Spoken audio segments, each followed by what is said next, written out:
ہو نہ یہ پھول تو بلبل کا ترنم بھی نہ ہو، چمن دہر میں کلیوں کا تبسم بھی نہ ہو، یہ نہ ساقی ہو تو پھر میں بھی نہ ہو، خم بھی نہ ہو، بزم توحید بھی دنیا میں نہ ہو، تم بھی نہ ہو، خیمہ افلاک کا استادہ اسی نام سے ہے، نبض ہستی تپش آمادہ اسی نام سے ہے۔ اے مسلمان، تو جانتا ہے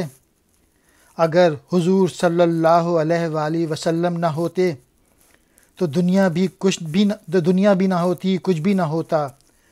نہ بہاریں، نہ بلبل کے گیت، نہ کلیوں کی شوخی، بس دنیا تاریک اور بے رونقی کی علامت ہوتی۔ یہ تو محمد صلی اللہ علیہ وآلہ وسلم کی ذات کا فیضان ہے کہ دنیا رعنائیوں سے بھری پڑی ہے، اور اگر آپ صلی اللہ علیہ وآلہ وسلم نہ ہوتے تو نہ دین اسلام سے عشق کرنے والے موجود ہوتے، اور نہ ہی توحید کا نام لینے والا کوئی موجود ہوتا، اور نہ ہی ہم تم ہوتے۔ آسمان اپنی جگہ پر قائم ہے تو حضور صلی اللہ علیہ وآلہ وسلم کے نام کی برکت سے، اور یہ زندگی جو جاری اور ساری ہے اسی نام کی وجہ سے حرکت میں ہے۔ یہ پھول مراد ہے سرکار دو عالم صلی اللہ علیہ وآلہ وسلم۔ چمن دہر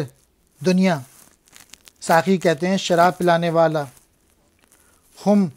مٹکے کو کہتے ہیں، خیمہ افلاک آسمان کے خیمے، استادہ برقرار کھڑا ہوا، تپش آمادہ حرکت میں رہنے والی۔